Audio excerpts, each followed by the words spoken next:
Good happy Tuesday morning and happy Halloween, everyone.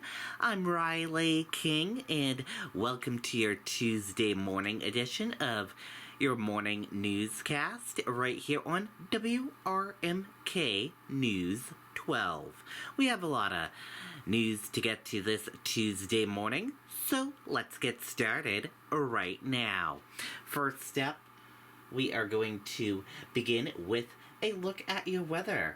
Cool, clear for Halloween in New Hampshire and for today. Let's get that full weather forecast from meteorologist Mike Haddad.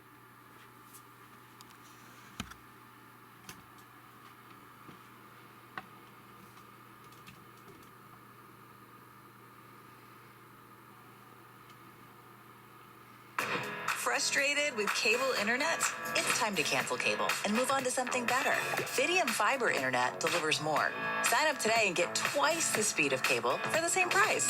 Plus, lock your rate in for a year. Order today. Thank you very much for joining us, Stormwatch 9 Weather on the Web. Here we are in that week of transition from October to November. So what follows for the last day of the 10th month of the year, bright and cool for Halloween. That means the showers that are out there tonight quickly move on out of here for a nice bright sky for your Tuesday. Definitely chilly for trick-or-treaters for Tuesday night, but not all that bad. The wind shutting down and no rain and no snow that will fall. Speaking of precipitation, a couple of mixed showers likely on Wednesday, but few and far between and not a whole lot of wet weather expected throughout the day. Rain earlier on Monday night. Back edge already clearing Vermont, upstate New York, so next stop right over New Hampshire. Rain is diminishing in intensity and the skies will clear during the overnight stretch.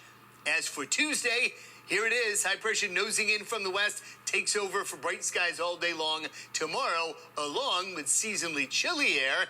Temperatures still running a little bit below the norm for the late part of October.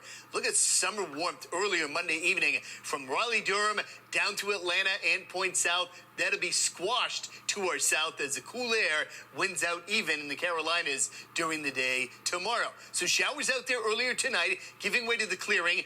As for Wednesday, another system will dig in through the northern part of the plain states in the upper Midwest overnight tonight, and by Wednesday it'll trigger a few showers scattered about New Hampshire, but the steady rain will be a miss off to our south. Overnight tonight, quite cold, upper 20s north, 30s elsewhere, running about 2 or 3 notches below the norm for this time of year, but at least close to average. For your Halloween Tuesday, not too bad either, upper 30s north to around 50 in southern New Hampshire. Many will land in the mid to upper 40s, but again, with the sunshine out there, it'll be fairly comfortable by the afternoon. For trick-or-treating, though, tomorrow night, be prepared for quite a chill as we fall into the 30s as the evening wears on. What follows for that? Well, notice Tuesday night, clouds begin to creep in from the south and west. Mostly cloudy, some partial sun during Wednesday with a chance of a flurry in the morning. Better chance of a couple of mixed showers during the midday and afternoon. I would say the precipitation is very spotty and light even during the afternoon. And temperatures should be well above freezing, so no impact expected on area roadways. By Thursday, partly sunny, bit breezy, and seasonally cool. And then we warm up a bit on Friday, over 50 in many spots, mid-50s on Saturday, and it could stay quite mild as we go into fall back Sunday. Okay, and there you go on your weather forecast. And now let's take a look at your traffic and see how your morning commute is shaping up this morning. On 93 heading into Massachusetts, not too bad of a ride there. 293, not too bad of a ride. A little bit of medium-paced traffic over there right now. 89, not too bad of a ride as well. 93 around the Concord stretch, not too bad of a ride as well. A few little medium-paced traffic areas. 393 between Concord and Chichester. You got not too bad of a ride, medium-paced traffic. Route 4, you got medium-paced traffic with some smooth sailing traffic. Route 16 of the Spotlight, not too bad of a ride there. 95 from Maine, New Hampshire, into the border of Massachusetts. Not too bad of a ride as well. 101, not too bad of a ride as well. And Merrimack, Nashua, into that border of Massachusetts. Not too bad of a ride over there as well. That's a look at your traffic right here this morning. And now let's get to your news. First up, documents reveal reports that allege Maine gunman was going to snap weeks before the Lewiston mass shootings. Let's take a listen to that report. Frustrated with cable internet? It's time to cancel cable and move on to something better. Fidium Fiber Internet delivers more. Sign up today and get twice the speed of cable for the same price. Plus, lock your rate in for a year. Order today. Steve, Monica, we've spent the last few hours going through these documents. And now what's become clear tonight is that Robert Card's troubling decline was well known and it was well documented by law enforcement. Please lower your voice, please. I'm not here to argue. Maine Governor Janet Mills pushing back on reporters Monday, refusing to answer questions when asked whether law enforcement did enough to stop last week's mass shootings in Lewiston. It's under investigation. Please don't argue with me, sir. It takes a lot of people and a lot of work to determine the answers. New documents obtained by News 9 Investigates from the Saginaw County Sheriff's Department reveals just how deeply troubled family and colleagues were in recent months for Robert Card, the man suspected of shooting and killing 18 people in Lewiston, Maine last Wednesday. Documents show the suspect's family and co-workers at the Army Reserve had reached out to authorities for help as they grew concerned about his mental health and his easy access to guns. In May, the suspect's ex-wife and son told the sheriff's department that Card had started hearing voices, becoming paranoid and angry. The suspect's family then reaching out to the Army Reserve, who just 4 months later in September would begin reporting similar concerning signs of mental deterioration. A staff sergeant telling the sheriff's department that the suspect was having psychotic breaks, threatening to shoot up the Saco Army base. One colleague so concerned, he wrote in a text message that the suspect was going to, quote, snap and commit a mass shooting. The documents say this summer the suspect was committed in a mental institution for 2 weeks. And then this fall, an alert to other police departments to try to track him down. The sheriff's department couldn't find him, but the suspect's brother reassured them he would secure any guns he had access to. The alert then canceled just 1 week before the shootings. The sheriff's department saying that they, quote, believe that our agency acted appropriately and followed procedures. But questions remain how so many red flags were raised and this tragedy still happened. Now, an Army spokesperson did confirm that they requested a welfare check on Robert Card, but at this point they said they can't comment any further because this is an ongoing investigation. We're live in Lewiston, Maine tonight. Ariel Metropolis, WMUR, News 9. Okay, and there you go on that report.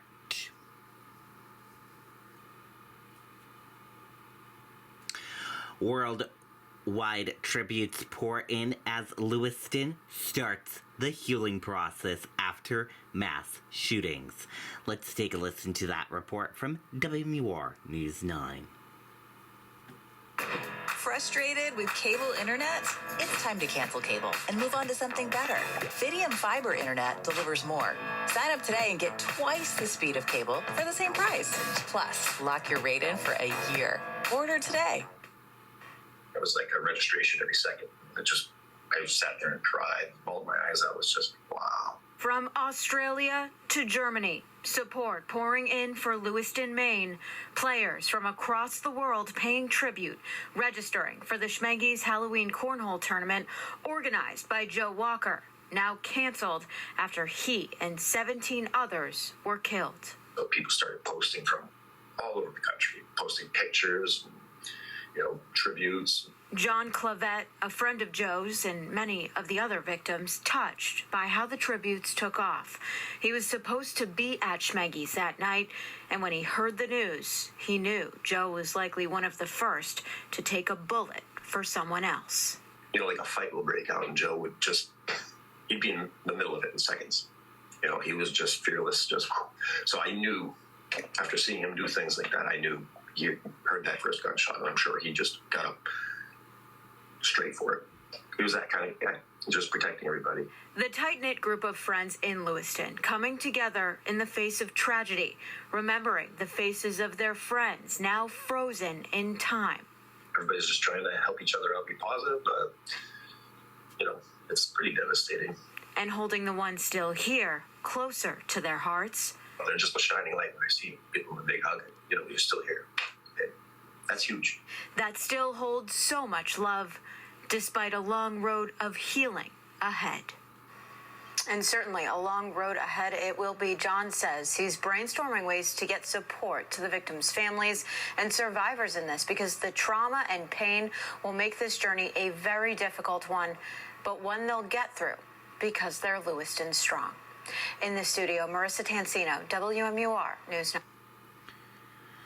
Okay, and there you go on that report. Maine governor promise board discussion about gun violence and public safety. Let's take a listen to that report from WMUR News 9. Frustrated with cable internet? It's time to cancel cable and move on to something better. Fidium Fiber Internet delivers more. Sign up today and get twice the speed of cable for the same price. Plus, lock your rate in for a year. Order today. Monica, Marissa, Governor Mills wanted to make it very clear to the people of Maine that they are not alone and that help is available. Today, during a press conference, Governor Mills laid out the different support networks that the state has set up in the community, including mental health counseling. As you mentioned, she says she's committed to bringing people from both sides of the aisle to talk about gun violence. She said that Maine State Police are moving forward with this investigation. But at one point, reporters called out the governor, saying she wasn't answering important questions about why there wasn't more action taken by police when concerns were raised about the suspect's mental health in the months leading up to the shooting. It's ongoing and continues, and it takes a lot of people and a lot of work to determine the answers. And I will wait to hear from them after a thorough and appropriate investigation by law enforcement into those kinds of reports and assumptions. The governor also said that she would require all American flags remain at half staff through November 17th. That's an additional 18 days to honor the 18 lives that were lost. We're live in Augusta, Maine tonight. Ariel Metropolis, WMUR News 9. Okay, and there you go on that report. Today in Lewiston, students will be heading back to the classroom. Today, let's take a listen to that report and how it'll happen. Frustrated with cable internet? It's time to cancel cable and move on to something better. Fidium Fiber Internet delivers more. Sign up today and get twice the speed of cable for the same price. Plus, lock your rate in for a year. Order today. I can't even believe everybody he killed. I can't believe that. Phyllis Karen says for her, a part of healing is paying her respects to the places where 18 lives were tragically lost. These people didn't do anything to you. Why are you doing this? She says her trust is in God to get her and this community through these trying times. Well, it's a pretty dark situation. Dan Beasley traveled all the way from Michigan to wheel out his 10-foot, 65-pound cross and stand with Lewiston. Just to spread love, hope, and peace to this community. As the open signs start to illuminate the downtown once again, other places are taking a moment to process the last few days. The school district saying it will start light and slowly incorporate academics back into the class, but for now, the superintendent says the district wants to take care of the staff and students' well-being. This tragedy hitting close to home, as one of the victims, Lucy Violette, worked at the district for decades. Violette's husband also died in the shooting, and their son is an employee with the schools.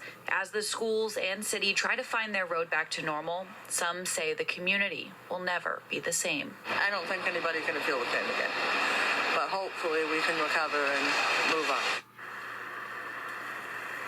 And again, the memorial sites have been very busy throughout the day. The school district is holding a meeting tonight to discuss their reopening plans and answer any questions that parents might have before students return to class tomorrow. We're live in Lewiston, Maine. Kelly O'Brien, WMUR News 9.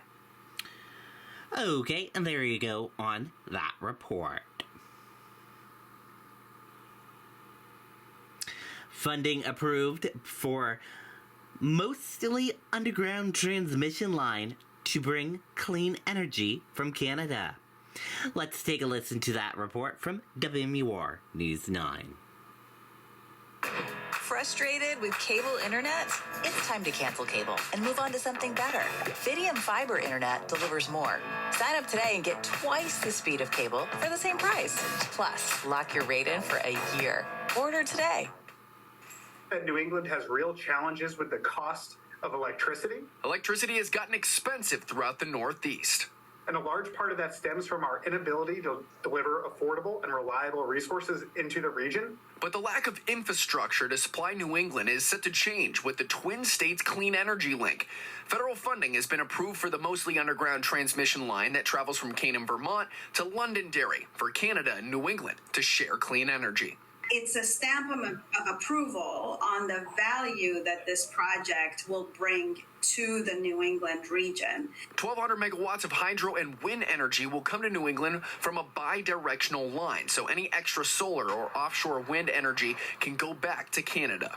It gives us an interconnected system where you can optimize how much you build on both sides of the border. Supporters say this project will directly benefit New Hampshire and Vermont communities, potentially saving customers billions. In the first 12 years of its operation, it's going to save our customers $8.3 billion. We're able to increase that supply of electricity available, thereby reducing the cost of electricity. Governor Sununu weighing in, saying to deliver the region a reliable energy source with cost savings for consumers, this project is a win for New Hampshire. Now, the U.S. Department of Energy says this was one of 3 projects chosen nationwide to be funded through the U.S. Bipartisan Infrastructure Law's transmission facilitation. Okay, and there you go on that report. Jury seated in trial of man charged in Pelham church shooting. Let's take a listen to that report from WMUR News 9. Frustrated with cable internet? It's time to cancel cable and move on to something better. Fidium Fiber Internet delivers more. Sign up today and get twice the speed of cable for the same price. Plus, lock your rate in for a year. Order today. No media witnessed the jury selection process. Dale Holloway is restricted to his seat at the defense table. He cannot move toward the bench for a private sidebar with the judge regarding a potential juror. And because of the history of this individual, the judge felt we cannot risk, something happening when he's in that close proximity to either the judge, the clerk of court, or obviously the prosecutors. Holloway is charged with 2 counts of attempted murder in a 2019 wedding shooting inside a church in Pelham. He's representing himself using an insanity defense. It's a very difficult defense. It's rarely successful, at least in New Hampshire. There have been defendants who have tried it. The bride and bishop were shot. Both survived. The insanity defense means Holloway admits to the facts in the case. But I think the state still has to prove it, and of course they do want to, because they want to negate any chance that he's going to argue that he was insane. The jury will not be apprised of Holloway's felon status to avoid prejudice. So when the charges are read, felon in possession of a firearm, the word felon will be redacted. The jury is now seated. This trial gets underway tomorrow. It begins with a jury view to the church in Pelham, where Dale Holloway himself will point out certain features of the building and the property he wants the jury to see. In Nashua, Amy Cavino, WMUR News 9. Okay, and there you go on that report.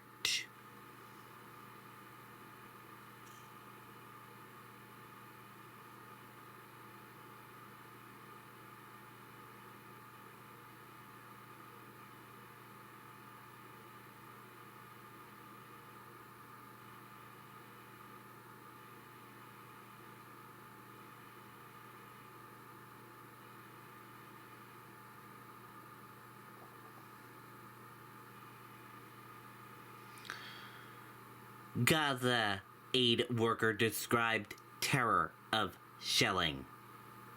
Let's take a listen to that report from NBC News. there was a total electricity blackout.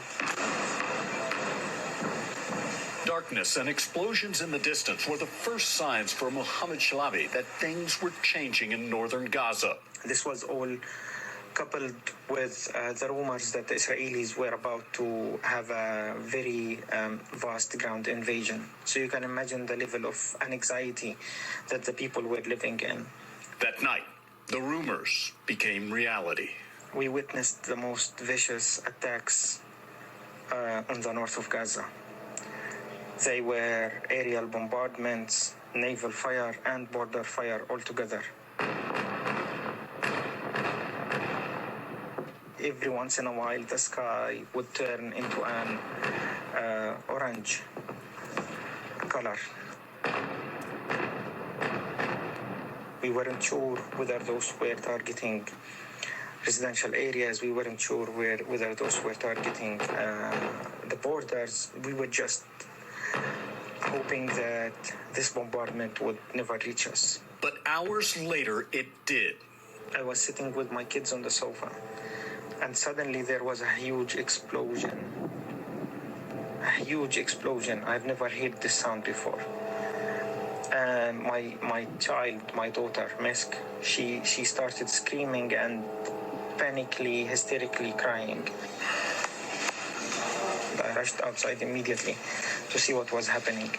I opened the door, and I honestly could not see in front of me and could not breathe. My neighborhood was destroyed. One simple rocket, just one rocket, that hit a neighbor's home without warning. At least 10 of my neighbors were killed, including children, and many others were injured, let alone the panic that happened in the children and the women, the fear I saw in the eyes of the people. The life his family had known, gone. I'm still safe. My family is all safe. But I'm not sure what's going to happen next. Food, water, and hope in his village now running dangerously low. There is nothing, and it becomes even emptier and emptier as the days pass. Shabale joining human rights workers across the globe calling for an immediate ceasefire and stepped up deliveries of humanitarian aid. Thanks for watching. Stay updated about break.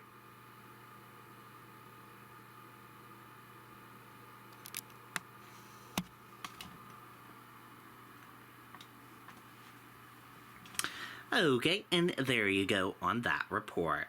That does it for this morning edition of WRMK News 12. Thank you for watching your morning newscast right here on WRMK News 12. I'm Riley King. Enjoy the rest of your day. See you back here later on today for another newscast. And goodbye.